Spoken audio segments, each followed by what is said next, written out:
شفيع يا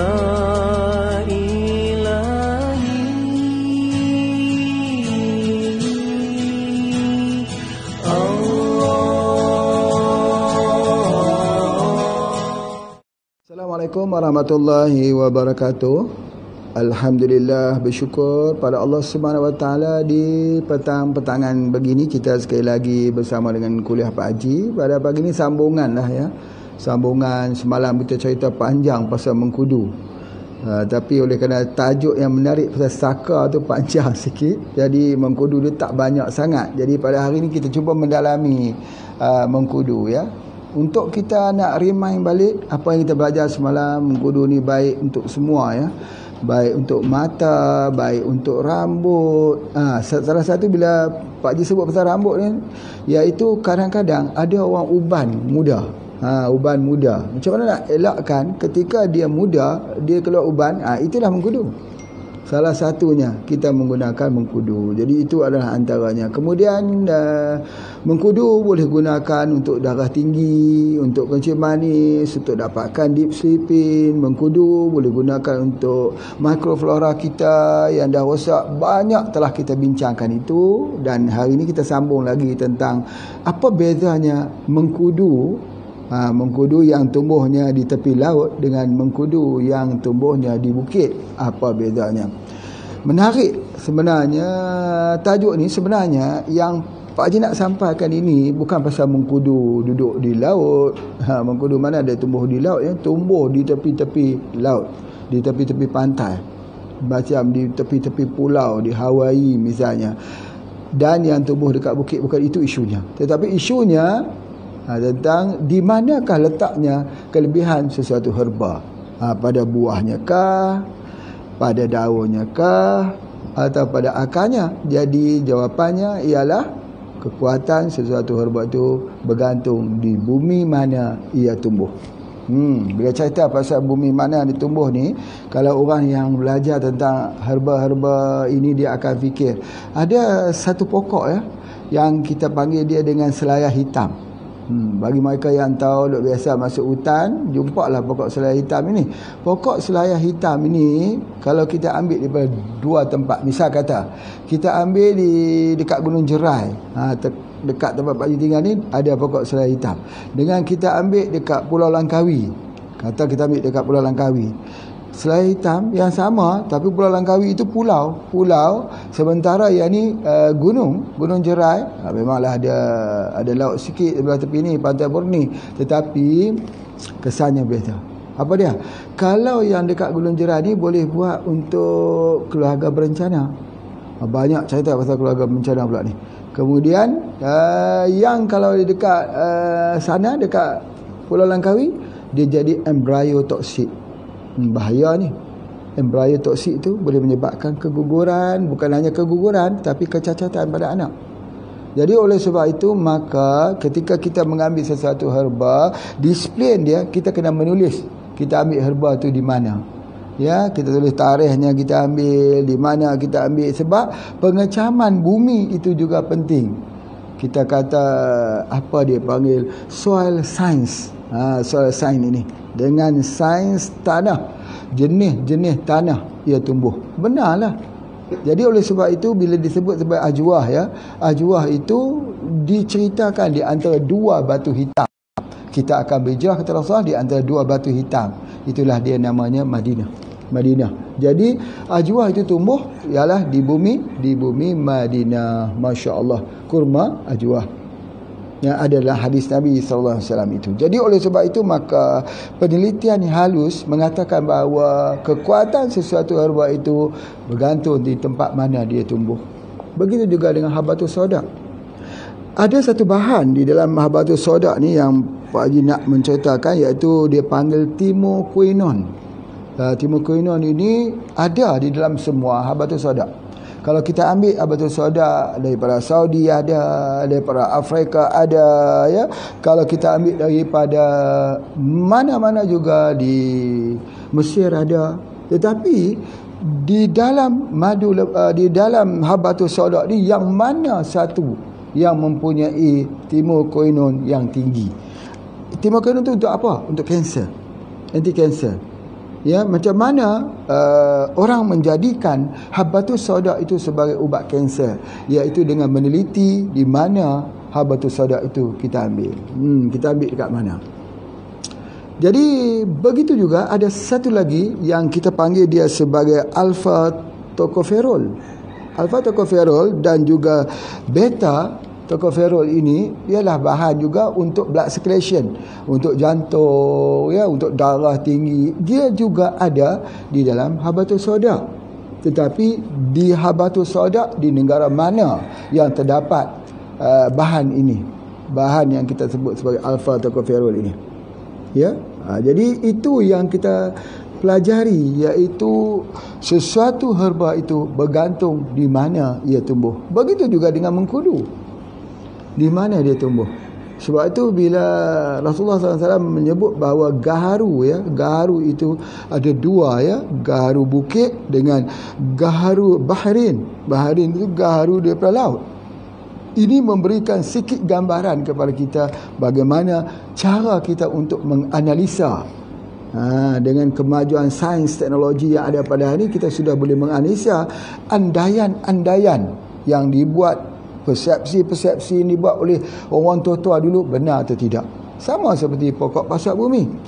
Pokok pasak bumi itu dibuat kajian oleh beberapa buah universiti yang ada di Malaysia ini, mengkaji pokok pasak bumi di antara kenyataan atau kebenaran, antara persepsi yang dibuat oleh masyarakat dahulu atau dia ada sebagai satu kebenaran. Kerana masyarakat dulu dia observe, dia tengok, dia perhati. Bila dia tengok, dia perhati, dia lihat, maka lahirlah apa yang Pak disebutkan itu disebut sebagai data-data fizikal.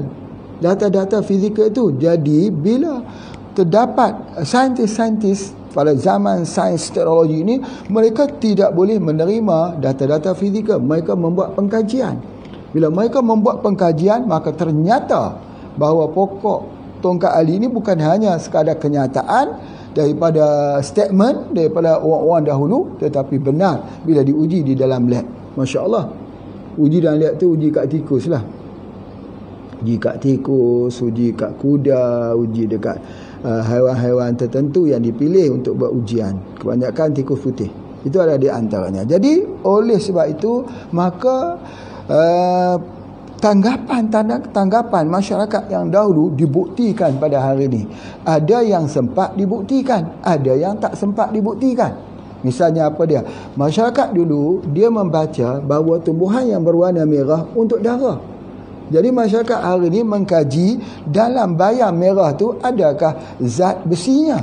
Maka mendapati memang benar bahawa zat besi terkandung di dalam bayam ini dan dia baik khususnya untuk darah.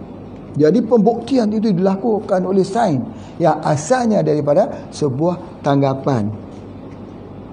Kalau zaman moden sekarang ni orang tak sebutlah tanggapan, orang sebut hipotesis.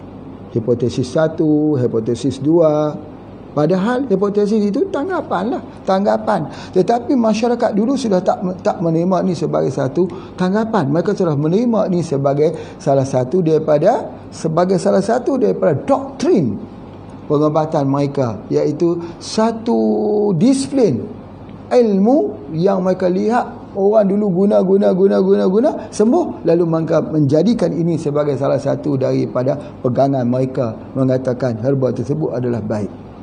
Salahnya di mana? Salah di mana? Salah orang dahulukah yang mengatakan herba ini untuk ni, herba ni untuk ni, herba ni untuk ni, atau salah saintis-saintis sekarangkah yang tidak mengkaji seberapa banyak daripada herba yang ada di hutan, ada 10,000 spesies, nak diuji satu-satu bagiannya. Jadi oleh sebab itu, bagi pandangan Pak Haji, sekalipun kita belum lagi dapat menjumpai sesuatu kebenaran itu, tetapi kalau sudah terbukti daripada generasi ke generasi mempunyai khasiat pengobatan, kita sudah boleh terima. Kalau sudah 20 tahun mereka dah guna, dah berjaya, dah berkesan, kenapa kita nak menolaknya? Satu hikmah, ya, hikmah. Jadi oleh sebab itu, maka kita harus mengubah persepsi pandangan terhadap herba. Jangan tengok herba itu kita tolak sebelah, tetapi kita tengok kalau sudah berpuluh-puluh tahun dia digunakan tidak mempunyai kesan toksiknya, maka insya-Allah teruskan penggunaannya. Jadi kalau ini dapat dibuat, maka kita akan dapat melihat satu lagi khazanah bumi, bukan hanya takat minyak petroleum, bukan hanya kepada emas, bukan hanya kepada apa-apa juga hasil bumi, tapi kita dapat melihat satu lagi biodiversity, tanaman-tanaman obatan yang tumbuh di negara kita ni, yang mempunyai nilaian trilion yang dapat disumberkan kepada negara. Kita ni bercakap pasal balak, jati emas, pokok sentang. Kita cakap pasal itu saja. Tetapi kenapa kita tak cakap tentang tanaman-tanaman obatan? Kita bercakap pasal sayur, bayam, pokok sayung. Pokok sayung. Ni kita nak bincang sikit pasal pokok remuyung atau sayung, ya. Masya Allah. Kita bincang dalam soal sayur-sayur timun dan sebagainya. Tetapi ada satu lagi yang mempunyai nilai yang lebih besar, ialah obat-obatan, tanaman obat-obatan. Misalnya apa? Pak Haji bagi contoh, ya, bagi contoh. Misalnya kita gunakan mengkudu lah, khususnya untuk artritis, untuk asam urat, untuk orang yang ada masalah purin, ya. Bukan semua orang boleh tahan dengan makanan yang tinggi purin ni, ya. Bagi seorang-seorang orang tahan, okey, dia boleh makan je udang, cumi, kepiting, dia boleh makan saja. Tapi bagi orang yang tak tahan, dia sakit seperti dicucuk-cucuk jarum itu, menangis. Itu yang namanya asam urat, sebagainya. Baik, berapa banyak hari ini orang ada masalah asam urat, ada gout, tapi cari ubat tak mau jumpa juga, tak sembuh-sembuh juga. Terpaksa makan seumur hidup. Makan daripada ubat kimia, tahan sakit. Akhirnya akan merosakkan kita punya perut, akan jadi gastrit, akan jadi mah, akan jadi tokak lambung, akan jadi luka, kemudian boleh jadi kanser, kemudian kena buat operation. Subhanallah, belum tentu lagi kita selamat. Jadi oleh sebab itu, alangkah ruginya bagi orang yang ada gout ni, yang tidak kena kunyit. Cuba kita tanya dekat orang tu, adakah awak kena kunyit? Budak-budak pun kena kunyit. Tapi kunyit tu dia kata, kunyit tu kita nak buat rempah, nak buat makan, masakan. Ada tak kunyit digunakan untuk ubat? Dia tak faham. Tak faham. Bagaimana cara nak buat? Inilah yang kita sebutkan bahawa kita perlu untuk membuang kemiskinan ilmu tentang herba. Kunyit itu yang paling bagus ialah minyak kunyit. Minyak kunyit ambil macam mana minyak kunyit ni? Ambillah minyak kunyit, gunakan mesin ekstrak. Mana nak beli mesin ekstrak banyak? Ya, ekstrak alami. Jangan kita cerita dengan pelarut-pelarut. Pelarut tu kimia. Banyak orang nak ekstrak mengkudu, dia gunakan bahan pelarut. Pelarut tu kimia lagi. Kita jangan sentuh dengan kimia. Adakah pelarut yang bukan kimia? Ada.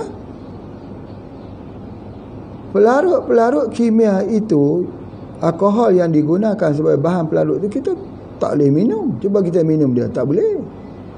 Ya.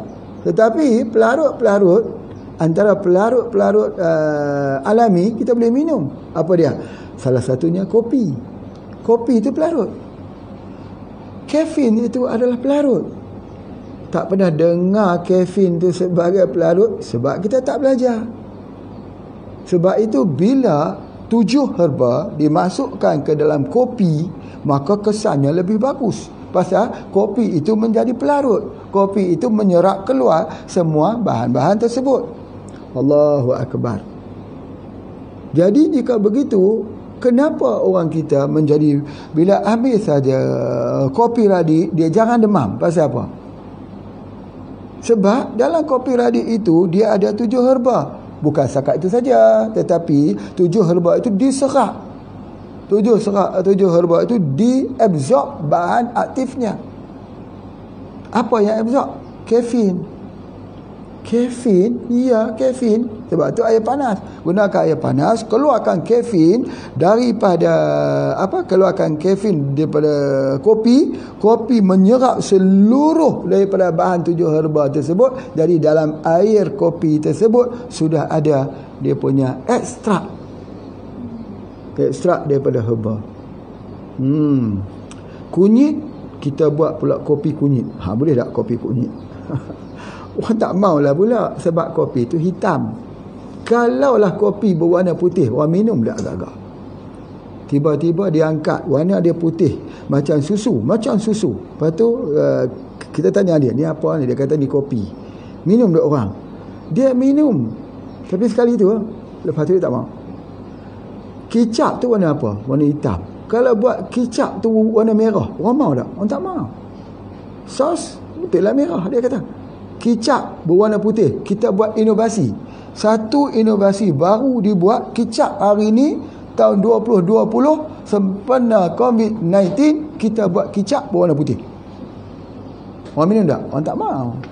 Tak mau minum. Begitu juga dengan kopi. Kopi ni orang nak warna hitam. Kalau tak hitam pun warna 3 in 1 lah. 3 in 1 ni warna dia nak ke coklat sikit, ya. Jadi masa tu baru boleh menimbulkan dia punya rasa nak minum.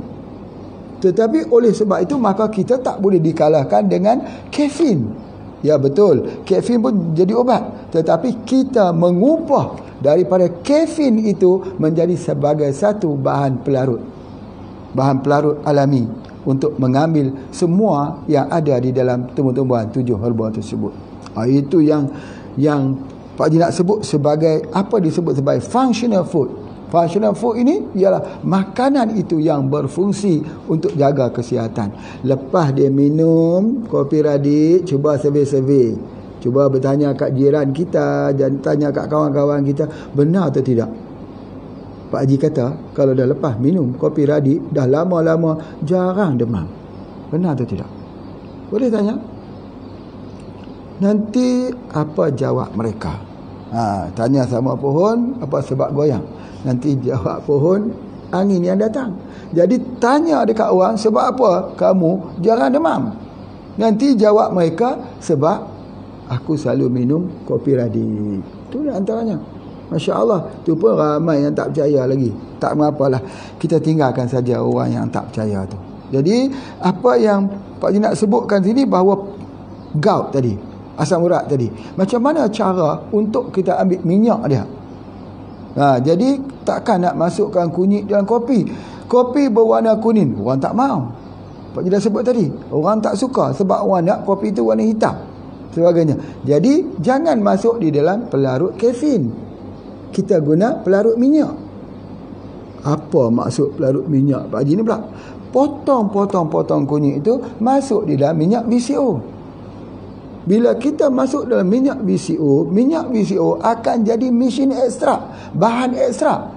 Kalau di luar sana dia gunakan alkohol untuk ekstrak, kali ini dia guna minyak VCO itu yang ekstrak keluar. Dia tarik keluar itu, nama bahan itu kurkumin. Bila kita bagi saja minyak kunyit, itu Pak Haji bukan minyak kunyit, itu minyak VCO. Ya, minyak VCO plus dengan minyak kunyit, dia tarik keluar, bagi, maka hilanglah asam urat dalam tubuh badan manusia. Hilang. Back to normal. Hilang sakit. Kunyit saja. Kalau gitu baguslah kunyit tu. Ya, bagus. Macam mana kalau kita buat penanaman kunyit besar-besaran? Bagus. Tapi kunyit daripada Malaysia datang daripada India. Tapi kalau di Indonesia, kunyit memang banyak ditanam. Tanam banyak-banyak. Itu adalah ubat untuk asam urat. Baik. Macam mana pula kalau kunyit itu dicampur dengan satu herba lain yang mempunyai sifat diuretik yang kuat? Wah, subhanallah. Orang yang ada masalah purin, orang yang ada masalah asam urat ini, dia nak boleh kencing. Dia kena kencing banyak. Jadi itu namanya sinergi. Bila kunyit ni kita potong dia, kita sinergi dengan pokok kumis kucing. Bahasa Indonesia panggil kumis kucing, kita pula di sini panggil misai kucing. Pokok misai kucing yang bunga dia tu macam misai-misai sikit, cantik tu. Jadi bila kita potong dia atau kita ambil potongan daripada kunyit tadi, kita rebus dengan daun misai kucing, Allahu Akbar. Dua sinergi yang cukup bagus. Dan misai kucing ini ataupun daun kumis kucing ini dalam penelitian dilakukan di banyak buah universiti, dia untuk slimming, dia untuk menurunkan apa disebut sebagai lemak di dalam tubuh badan kita. Dan misai kucing itu atau kumis kucing orang panggil Java tea. Java tea, Masya Allah, Jawa mendapat satu satu nama, satu title sampai disebut Java tea. Java tea itu ialah misai kucing. Allahu Akbar. Daun misai kucing itu dikutip satu, dibuat teh. Tapi kita kena menanam pokok misai kucing cara besar-besaran. Di Malaysia pun tak ada orang yang tanam besar-besaran. Mungkin ada tapi tidak ada pengetahuan dalam pengetahuan Pak Haji. Ya, sampai terpaksa kita kena ambil daripada Indonesia juga. Ya, ambil daun tu dia buat teh. Jadi jadilah teh misai kucing. HVA mengeluarkan teh misai kucing sendiri. Kita ada teh misai kucing ni yang berfungsi sebagai diuretik. Diuretik ni iaitu memperbanyakkan air kencing untuk pecah batu karang di dalam pudi kencing, batu karang yang duduk di dalam buah pinggang, batu karang yang duduk dalam gallbladder dalam empedu. Ambil bersama dengan minyak zaitun. Jadi bila minyak zaitun itu diambil bersama dengan daripada misai kucing, maka dia bertindak untuk menghancurkan, melarutkan kesemua kalsium oksalat, batu-batu yang ada dalam tubuh badan kita. Tapi orang tak mau, kerana orang suka untuk operation lagi. Pergi operation. Sebab operation tu mahal. Misai kucing ni murah. Siapa nak ambil murah-murah ni, tak pandang lah orang. Suka nak pandang yang mahal-mahal. Kalau tak mahal, dia kata tak bagus. Kalau mahal, bagus. Sebagainya. Jadi itulah sikapnya kita, ya. Jadi oleh sebab itu Pak Haji tunjukkan salah satu caranya ialah percampuran di antara misai kucing dan misai kucing, maksud Pak Haji campur dengan kunyit. Itu dia antara kunyit. Ni ibu kunyit lah, misalnya macam ni. Kita potong-potong. Yang mana ibu, yang mana anak. Ni ibu, yang tengah ni induk. Bahasa Indonesia panggil induk. Yang ni anak-anak dia. Jadi kita buang lah anak-anak dia. Bukan buang maksud Pak Haji, kena kita keluarkan. Kita nak ambil ibunya saja. Nampak ni?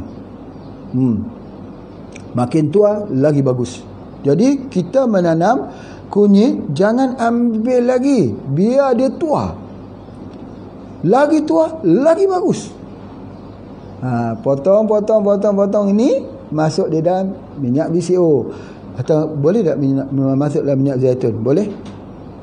Boleh tak kami gunakan larutan tersebut untuk ubat-ubat yang lain? Masya Allah, Pak Haji belum lagi menceritakan bagaimana kunyit ini dimasuk dalam minyak zaitun untuk semua jenis ketumbuhan. Pak Haji dah sebutkan bahawa ketumbuhan yang ada dalam rahim ni Allah pelihara. Sebab tu orang-orang India jarang kena ketumbuhan di dalam rahim. Pasal apa? Ni kunyit. Mereka kuat makan kunyit. Pak Haji tak sebutlah orang India ni tak kena COVID-19. Tak sebut macam tu. Tapi memang betul, kunyit salah satu daripada kelebihan untuk virus. Untuk infection. Jadi kenapa kita tak mau ambil kunyit?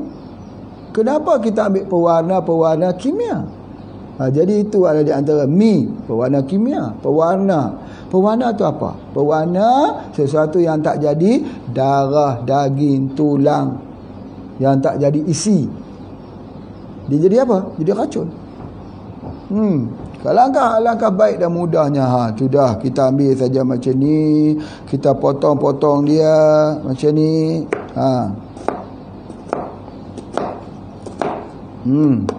Potong ni tak perlu kita blend, kita potong macam ni. masuk dia satu-satu ke dalam botol. Ni botol ini kita katakan minyak VCO. Pak Ibu buka ya, tunjuk pada Bapak Ibu sekalian, cuba kita lihat. Ni macam ni. Ni minyak VCO, kita keluarkan sikitlah minyak VCO tu sebab dia banyak sangat. Oh, tak buat satu lagi ya. Ini nampak sangat, tak pernah buat ni. Nampak sangat ya. Tu dia. Gitu, nampak? Buang sikit sampai separuh. Ni masih ada lagi separuh. Itu dah. Minyak. Lepas kita buat macam ni, kita masukkan. Masuk satu. Ya. Kita kecil-kecilkan sikit lah kalau dah tak boleh masuk tu. Ya.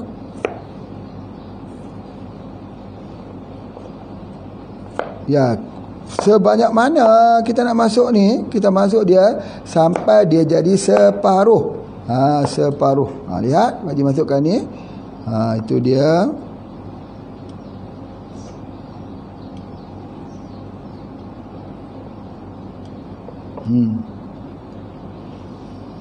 Sampai jumlah dia tu jadi separuh lah. Ini maksudnya masukkan sampai kita kata separuh daripada minyak. Kalau minyak tu penuh, kalau minyak tu penuh sampai ke atas sini, maka kita masukkan dia lagi sampai jadi separuh. Jadi kita simpan dia. Untuk berapa? Dulu Pak Haji saya sebut 40 hari. Kerana apa 40 hari tu banyak cerita lagi ya nanti. Jadi ini dah siap dah. Jadi ini dia mengandungi apa? Mengandungi minyak. Minyak apa? Minyak VCO menarik minyak daripada kunyit. Bila dia menarik minyak jadi minyak kunyit. Bila minyak kunyit itu diminum oleh orang yang ada permasalahan asam urat, sembuh dengan izin Allah. Mudah kan? Kalau kita campur dengan itu lagi mudah, dia jadi teh terus. Masya Allah ya. Baik. Apa yang Pak Haji nak sebutkan tadi tentang permasalahan asam urat ni, kita kena lihat jugalah. Kerana kalau dah sampai serius, tulang dia jadi rapuh, jadi kemudian dia boleh jadi serangan kepala jantung, dia boleh jadi stroke, dia boleh jadi gagal ginjal. Itu yang paling bahaya kali, gagal ginjal ya. Kalaulah orang tu tahu tentang kunyit, maka sudah tentulah jangan hemodialisis lagi. Kalau kita dah tahu pasal kunyit, jangan hemodialisis lagi. Masya Allah ya, itu yang Pak Haji nak sebutkan. Baik, ada satu lagi ya, khususnya untuk bahagian perut ini. Bahagian perut. Tadi Pak Haji menceritakan bagaimana untuk asam urat ya. Baik, ini pula untuk bahagian perut, untuk emah ya.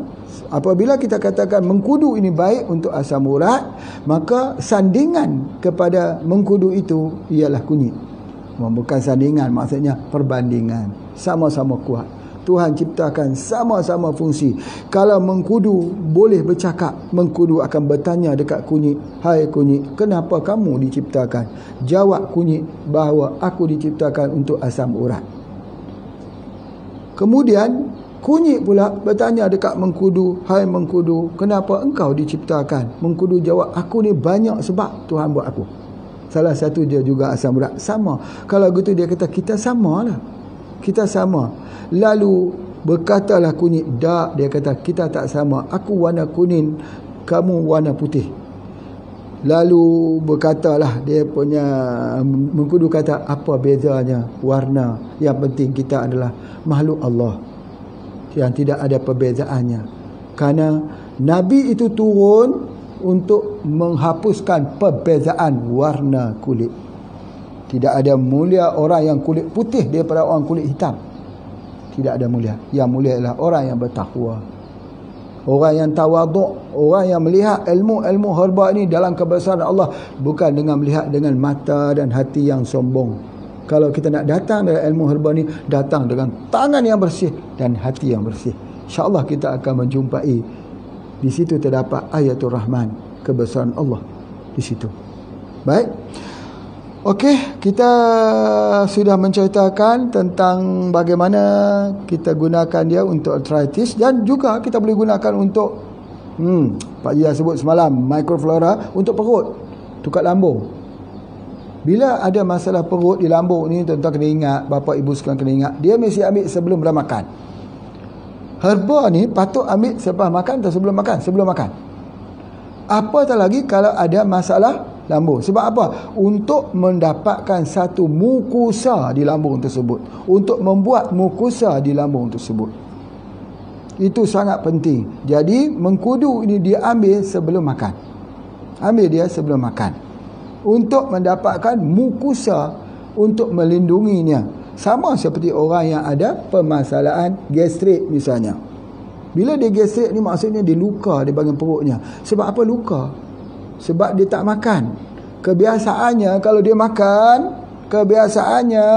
dia makan. Tapi hari itu dia tak makan. Perut, bila dia tengok time makan, dia akan mengeluarkan air. Dia akan mengeluarkan air daripada air perut tadi, tujuannya untuk makan. Masya Allah. Bapa ibu sekalian, Pak Haji ada seorang kawan. Ya, ada seorang kawan, dia menternak ikan di satu kolam yang luas. Dia pergi di tepi kolam tersebut, dia main kompang. Pom dia main kompang tu. Dia main kompang pom.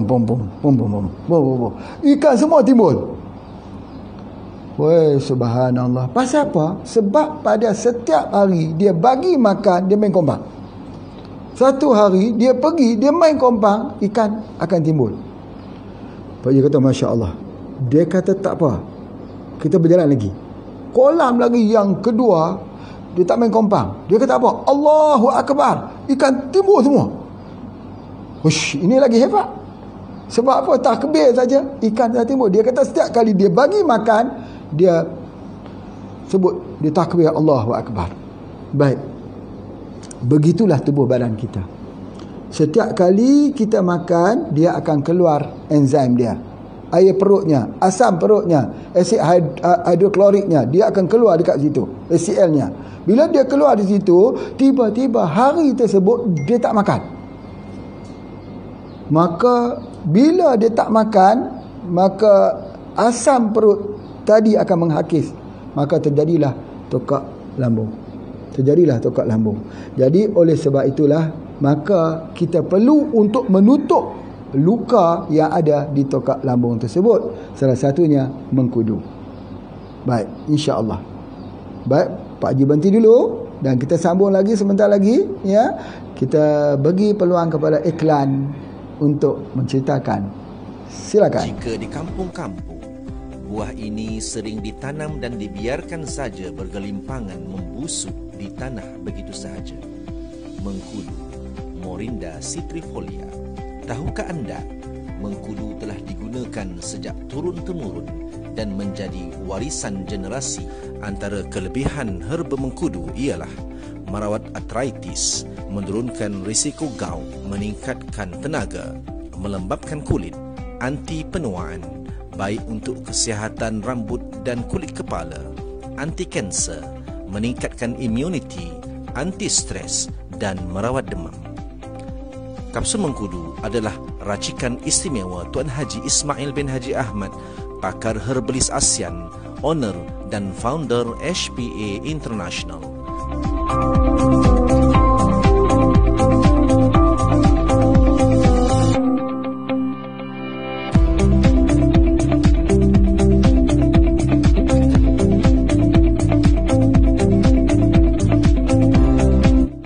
Dapatkan kapsul mengkudu keluaran HPA International. Baik, jadi oleh sebab itu salah satu daripada fungsinya ialah kita menjadikan dia cuka. Cuka ni bagus untuk tukar lambung. Hai subhanallah, ni macam mana cerita pula ni, cuka untuk tukar lambung. Sabar, tunggu sampai akhir rancangan. Kalau kita ada gastrik, ada mah, cuba kita minum air jeruk. Ambil air jeruk. Berani. Ya, aku tak berani. Dah lah mah tengah ada mah ni, sakit gastrik ni, pedih perut, nak suruh minum air jeruk pula, air limau. Tak berani. Cuba dulu. Bismillah. Ambil saja, perahkan air jeruk nipis, limau nipis tu, bismillah, minum. Dia masuk sejuk saja, kemudian hilang mah tersebut. Apa yang terjadi? Asam perut, asid hidroklorik perut telah berjumpa dengan asid citrus daripada jeruk, maka berlakulah neutral. Dia akan neutral. Asid campur dengan asid, dia jadi neutral. Hidroklorik campur dengan citrik, dia jadi neutral. Masya Allah.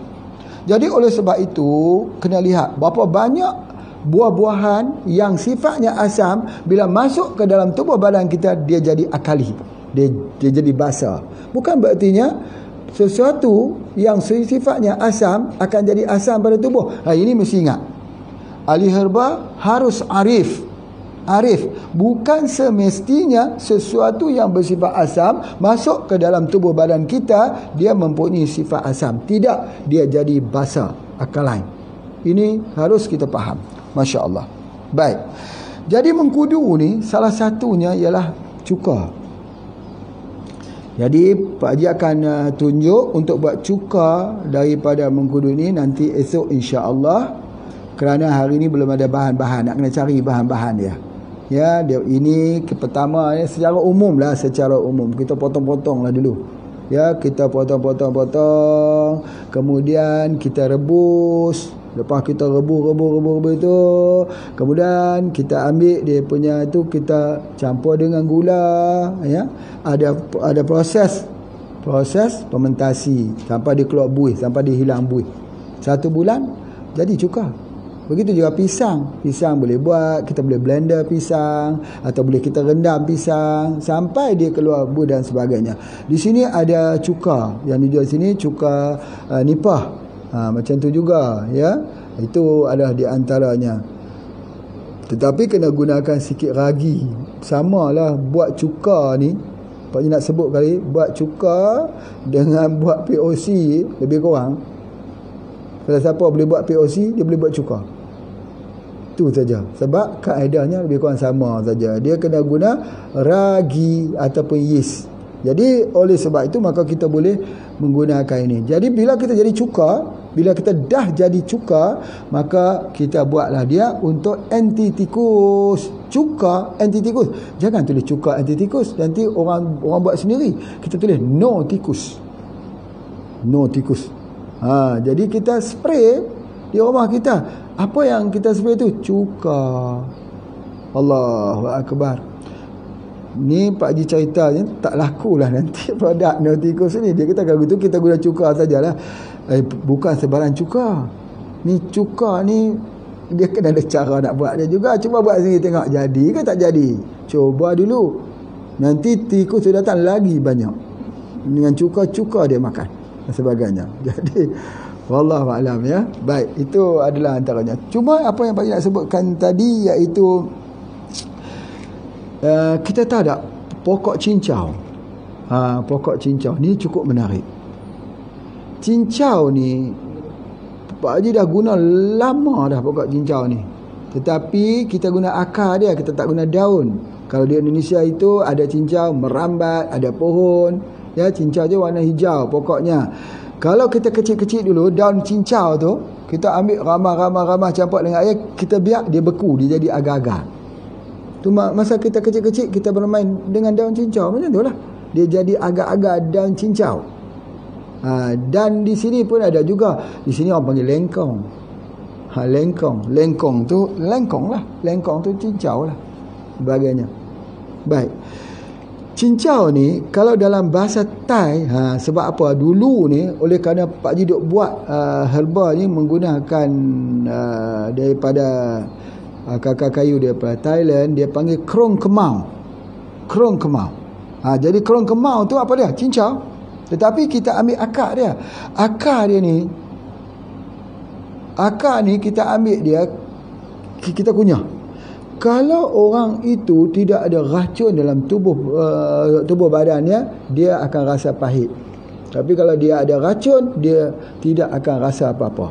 Dia makan, tidak ada rasa apa-apa. Sebab apa? Sebab dalam tubuh badannya itu ada banyak racun. Racun tu apa dia? Asid. Sama juga dengan kunyit ni. Kalau kita nak tengok orang tu boleh terima herba ataupun tidak, ada setengah tubuh badan orang tu dia dah blok dah. Dia blok artinya kita nak bagi herba, dia tak mau ambil. Jadi cara dia, kalau kita pergi tengok orang sakit tua yang dah lama sebagainya, cara dia kita ambil dia punya kunyit ni, kita letak kat kuku.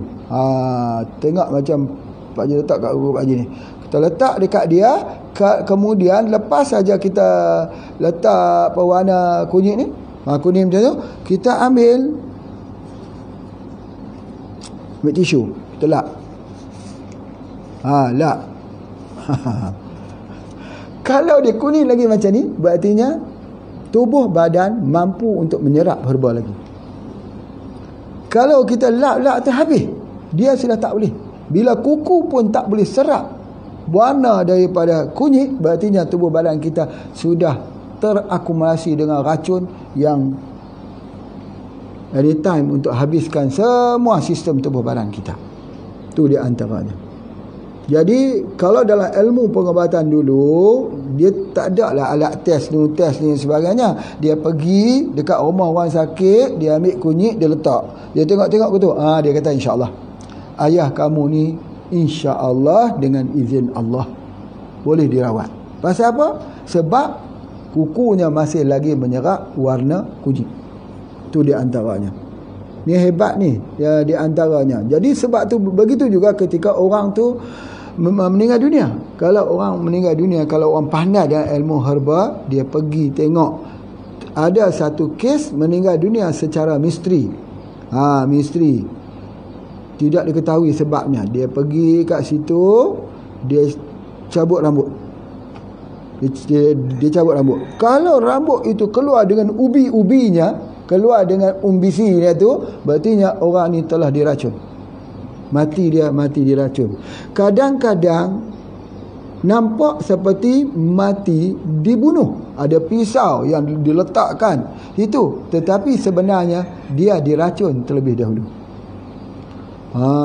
Jadi itu keahlian orang kita. Dia observe, dia tengok, ini dia bukan pejam mata saja-saja, pejam mata. Bukan. Pejam mata saja, bukan. Dia pejam mata mencari firasat. Firasatnya apa ni? Kemudian lepas dia pejam, dia angguk-angguk. Angguk.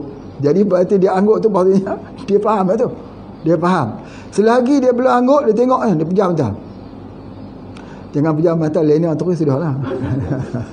Hari ni kena bulan puasa, orang pun berjumpa dengan Pak Haji nak minta ubat. Pak Haji pun pejam mata lah. Konon-kononnya mencari firasat betul ni, pejam mata lena terus. Tak boleh begitu. Dia kena orang, kalau ahli dia akan pejam mata tu, apa dia? Dia cari dalam dia punya simpanan lipatan ilmu tu. Dia sudah menghimpun, keluar satu-satu tak. Dia keluar sampai dia lengkap. Lengkap. Orang ni sebenarnya diracun. Racun pula dia boleh tengok lagi racun. Sebenarnya dia diracun dengan racun tikus. Racun tikus pula. No tikus. Sebabnya. Ataupun tengok-tengok pejam mata baca, ini telah diracun menggunakan zinc phosphate. Zinc phosphate tu racun tikus lah. Sebagainya. Baik. Jadi apa yang Pak Haji nak sebut kali, bahawa begitulah sifu ini dia menganalisa. Dia tak boleh terus analisa. Ini apa sakit? Sakit kepala lagi, sakit perut lagi, sakit kaki. Okey. Nah, mengkudu. Siap. Cepat sangat tu. Orang lagi dia mengaji lagi tinggi, lagi lambat dia membuat keputusan. Macam imam-imam kita lah. imam-imam mujtahid, orang tanya 40 soalan, dia kata aku hanya boleh jawab 3 soalan saja daripada 40 soalan tu. Kita orang tanya 40 soalan, jawab 50 soalan. Sebab apa? Sebab pandai je kita. Imam-imam yang mujtahid tu tanya 40 soalan, 3 soalan saja yang aku boleh jawab. Masya Allah, tawaduknya. Yang lain itu apa dia? Yang lain aku minta dahulu masa untuk mencari jawapannya. Macamlah seorang ulama telah didatangi, ya, ditanya kepada seorang ulama tu, ada tak dosa yang lebih besar daripada minum arak? Dosa yang lebih besar daripada minum arak. Sebab dosa minum arak ni, dia boleh pergi bunuh orang. Dosa minum arak ni, kalau dia tak sedap ni, dia boleh buat bermacam-macam. Ada tak dosa yang lebih besar daripada minum arak? Dia kata, bagi pada aku 3 hari, aku nak kaji. Orang tu pun datang hari yang kedua. Ada tak? Dia kata belum cukup hari lagi. Tengok betapa tawaduk dan halus ni. Dia tak jawab on the spot. Sakit ni on the spot saja. Ini macam tu saja, mudah saja. Ini kita ambil ni. Macam Pak Haji lah. Lagi cepat jawab, lagilah tak alim. Lagi lama nak jawab tu, lagi alim. Sebab orang yang ilmu dia tak banyak, dia mudah jawab. Sebab dia ada satu ilmu tu je. Soalan sama, jawabnya sama. Soalan sama, jawapannya sama. Tapi kalau ilmu dia banyak, yang mana satu nak pilih?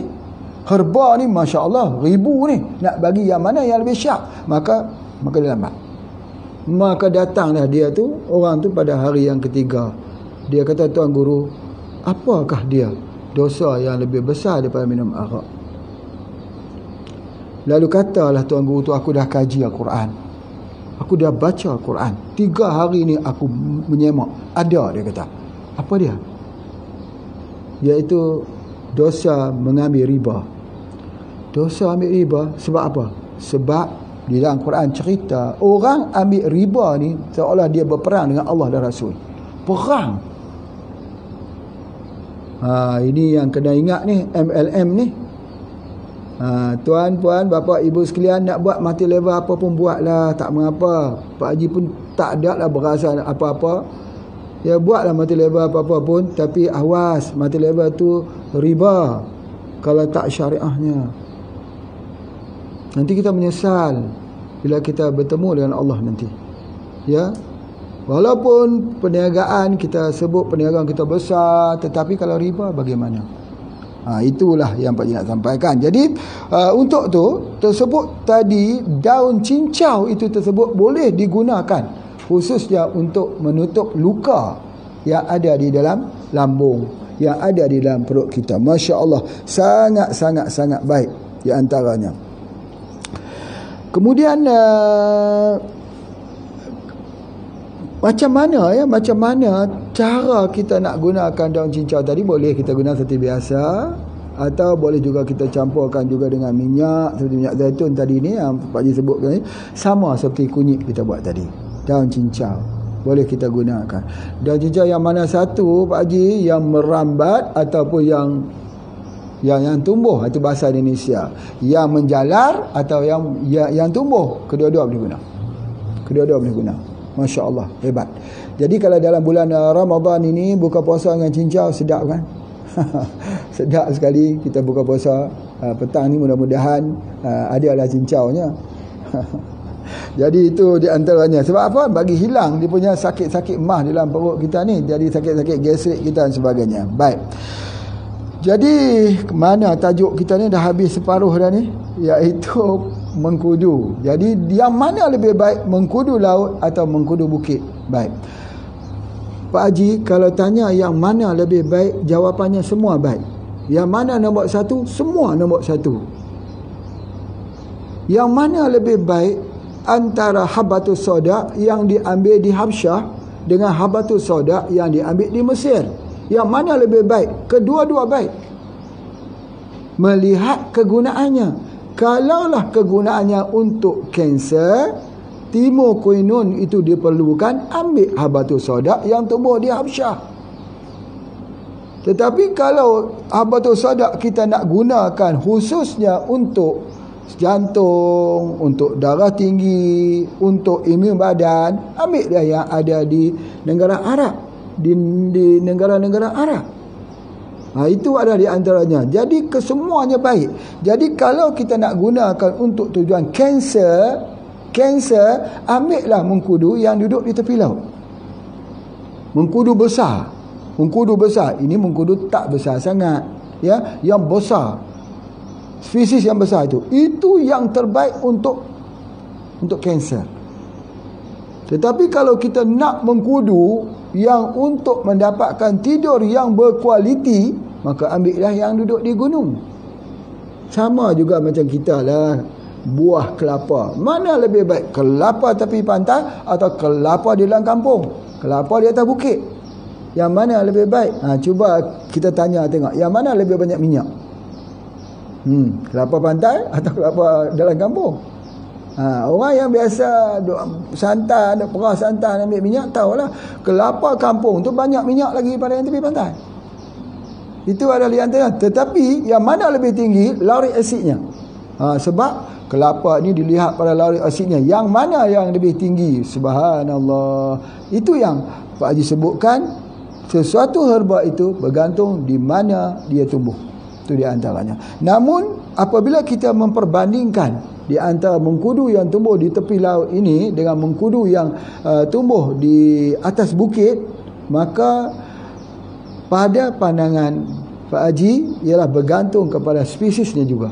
Spesiesnya, kalau buah besar itu dia mempunyai khasiat-khasiat yang tertentu. Apa dia khasiatnya? Antaranya, Pak Haji boleh membacakan dekat sini. Antaranya, dia ubat alergik 84%.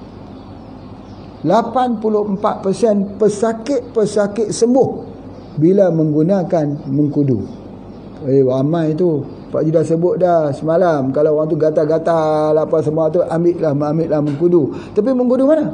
Mengkudu di bukit atau mengkudu di laut? Ambil mengkudu yang duduk di tepi laut.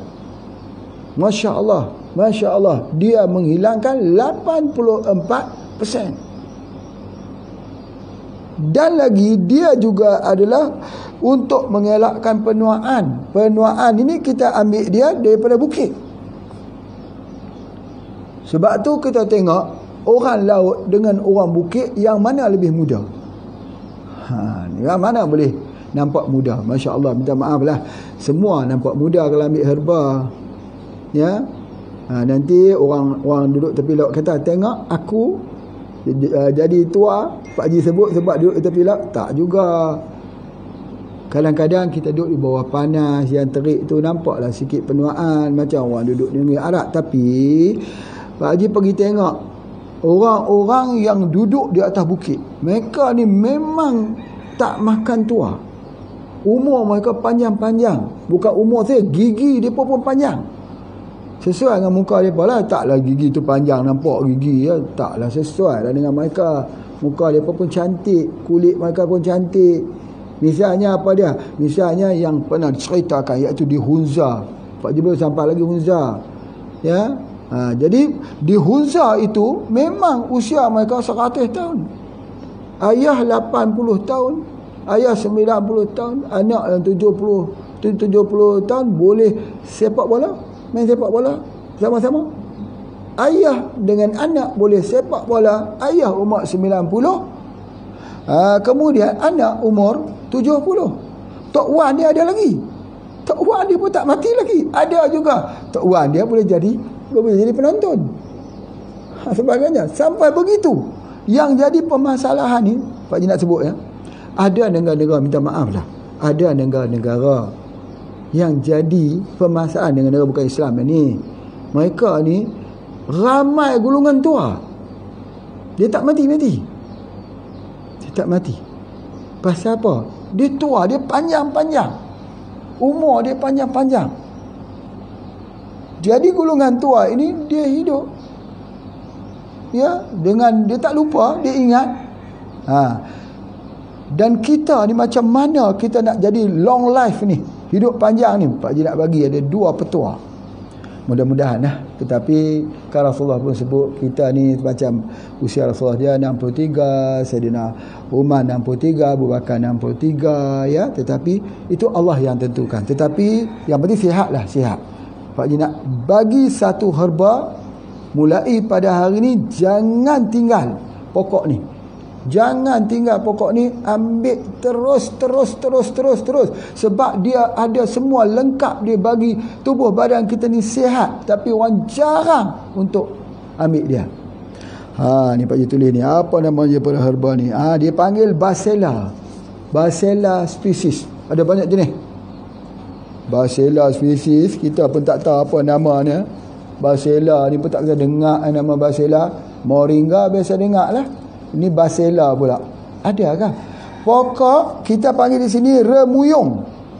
Remuyung. Pernah dengar tak pokok remuyung yang menjala tu, yang ataupun yang naik, yang ada warna hijau ada, yang warna purple ada, yang ada warna apa, warna biasa tu. Pokok remuyung ni, pokok itulah ubat. Ubat yang paling bagus sekali untuk nak jadikan tubuh badan kita ni, kerana dia mengandungi antioksidan yang tinggi, dia mengandungi beta karotin yang tinggi, dia mengandungi vitamin yang tinggi, dia mengandungi semua apa dipanggil semua bahan-bahan yang boleh menyebabkan tubuh badan kita ni sihat. Pokok remuyung mulai pada hari ini, dalam bulan Ramadan ini, masuk satu menu setiap hari ambil pokok remuyung ni. Asid folat yang tinggi. Asid folat kita tahu. Tuan, apa kegunaan asid folat?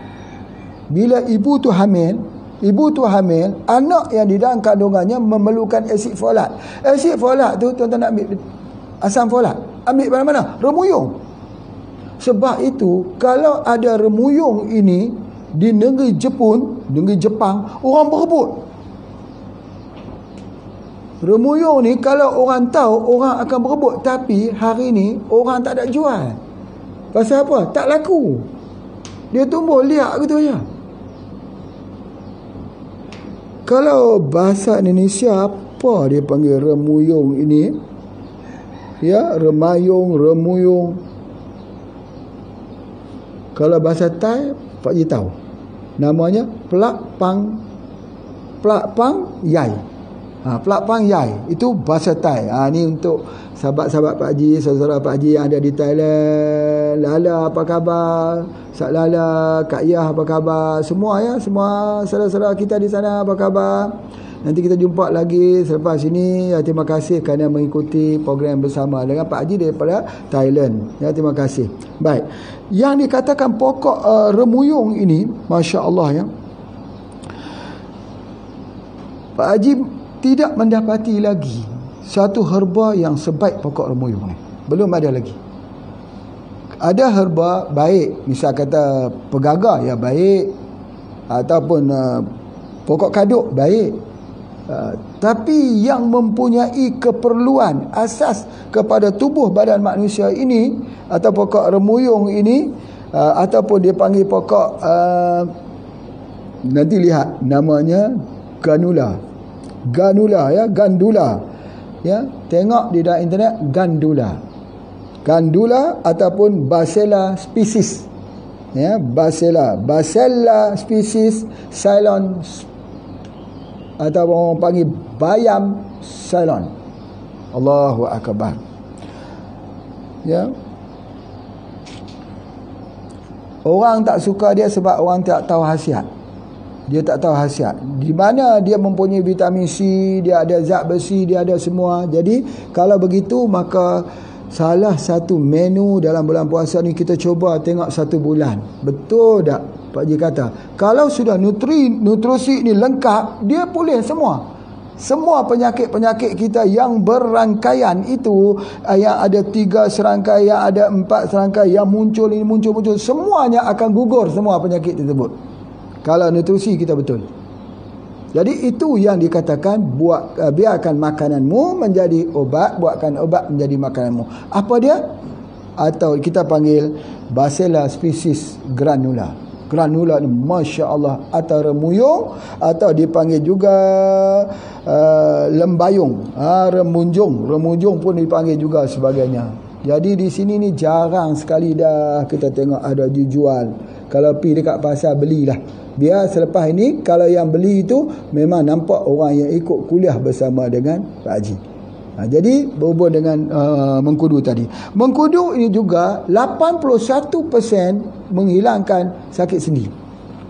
Sakit sendi. Mengkudu mana yang menghilangkan sakit sendi? Yang mana yang lebih baik? Di antara yang laut ataupun yang di bukit, yang di laut. Yang duduk di tepi laut, yang mempunyai kesannya. Jadi oleh sebab itu, Masya Allah, kita akan dapat juga dia adalah 77% untuk pernafasan asma.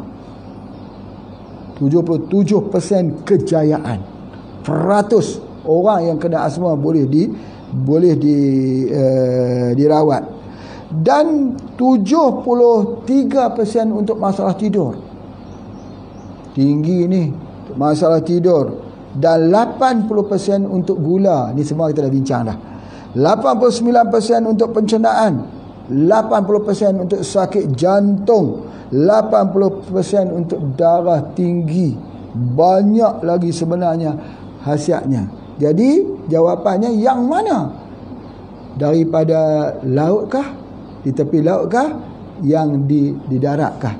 Jawapannya buah besar di tepi laut. Buah besar di tepi laut. Nak cari mana ni Pak Haji? Nak cari di mana buah besar di tepi laut? Jadi tengok ya, kalau siapa di kalangan anggota-anggota HPA, HPA yang mendengar program Pak Haji ni duduk di tepi laut, cuba tengok ada tak mengkudu yang di tepi laut yang besar-besar? Baik, kalau sekiranya tidak duduk kita di tepi laut, kita duduk di bukit-bukit macam dekat Gunung Joran ni sebagainya, buah mengkudunya besar-besar ni, boleh tak kita guna? Boleh, tetapi kita tunggu dia masak sikit. Kali ni macam sini dia keras sikit lagi, agak dia sikit ranum supaya dia nak menyempurnakan. Boleh tak kesannya dijadikan ubat untuk alergi, penuaannya? Sama saja, tetapi persentasenya tidaklah sampai seperti kekuatan persentas tersebut. Itu yang Pak Haji nak sebutkan. Jadi jika begitu, macam mana cara dia supaya mengkudu ni boleh kita dapat khasiatnya yang lebih baik? Cara dia bergantung pada cara kita makan. Macam mana cara kita makan? Yang pertama, mesti makan ketika perut kosong. Ketika perut kita sedang lapar, masa itulah kita makan. Tapi kalau macam sekarang ni, waktu buka ya, kita biar sekejap selepas kita buka baru kita ambil. Begitu juga pada sebelum malam, sebelum tidur baru kita ambil, sebagainya. Bergantung kepada waktu yang kita ambil. Yang kedua, kita tingkatkan sikit dosis. Ya, biasanya kita gunakan 3 kapsul, gunakan 5 kapsul. Ada 7 kapsul. 7 kapsul Pak Haji. Ya, 7 kapsul untuk jaga kesihatan tubuh badan kita. Mahal lah nanti kita habis. Yang mana lebih mahal? Jantung kita, paru-paru kita, ginjal kita? Apakah ginjal kita harga murah? Apakah jantung kita harga murah? Apakah kita punya kesihatan kita itu harganya murah? Kalau sudah, orang kata sudah terantuk baru tengadah. Sudah dah kena dah duduk kat hospital, wa na'udzubillah, masa tu dia cari mana mengkudu Pak Haji, tolong pergi cari. Hari tu aku dengar ada kuliah bagus dan sebagainya. Masa sihat tak mau dia kata mahal. Tapi kalau dah duduk di hospital, dia kata murah pula dah sebagainya. Pasal apa? Sebab kesihatan kita sudah berada pada tahap yang kritikal. Jadi itu ada antaranya. Jadi oleh sebab itu jangan kita berhitung untuk membeli sesuatu obat-obatan herba. Pak Haji dah sebut, banyak orang sakit bukan sebab dia sakit, bukan sebab dia tak ada wang, bukan sebab dia tak percaya herba ni, tapi dia kedekut, dia kikir, dia ada bakhil sikit lah sebagainya. Jadi kalau kita kata beli makan sekali 5, dia kata ambil 1 cukup lah, pasal boleh simpan. Bolehlah tahan, dia kira 60. Kalau satu, jadi berartinya 2. Satunya sehari 2, boleh 1 bulan. Dia nak hemat. Dalam bab kesihatan jangan hemat. Jangan hemat. Tempat lain boleh hemat. Listrik boleh hemat. Boleh jimat, orang kata. Bahasa Malaysia kata, Indonesia panggil hemat. Kita boleh hemat sebagainya. Tapi dalam kesihatan jangan hemat, Pak. Sebab apa? Pencegahan itu lebih murah daripada pengobatan. Pencegahan lebih murah daripada pengobatan. Jadi oleh sebab itu, ambillah sesuatu yang berharga, hadiahlah untuk diri kita sendiri. Mudah-mudahan kita jadi terus sihat dan sebagainya. Jadi kesimpulannya, apa yang Pak Haji nak sampaikan di sini, bahawa mengkudu bukit, mengkudu laut, maka kebaikan daripada mengkudu laut itu lebih terserlah, lebih kuat. Tetapi bergantung pada spesies ya, spesiesnya yang besar-besar. Jadi sebab itu kalau kita biasa lihat dekat tepi-tepi laut selalunya besar-besar. InsyaAllah. Kalau ada, supply kepada HPA. Ya, Masya Allah. Dan seperti mana yang Pak Haji sebutkan dulu Pak Haji pernah ambil daripada Aceh, di Tapak Puan. Hari ini kawan Pak Haji di Aceh sudah pun meninggal. Baru saja meninggal. Bapa Darwin Isa baru saja meninggal. Pak Haji doakan mudah-mudahan Allah merahmati beliau. Waktu pergi tahun 2000, beliau lah bersama-sama beliau dengan Pak Dadi yang juga baru meninggal COVID-19. Meninggal juga dengan Pak Agus. Ya, Pak Agus duduk di Brunei. Masya Allah. Ya, hari ini 2 teman baik Pak Haji yang ada di Bandung itu telah meninggal. Ya, kenangan tetap ada. Orang kata bercerai kasih, bertalak tidak. Maksudnya kita tetap di dalam ingatan. Ya, mungkin tak boleh kita menatap wajah dan sebagainya, tetapi ingatan, kenangan manis tetap bersama HPA. InsyaAllah untuk selama-lamanya. Dan kita mendoakan perjalanan ini satu perjalanan yang indah, dan kita juga akan menyusul perjalanan tersebut. Terima kasih semua. Assalamualaikum warahmatullahi wabarakatuh.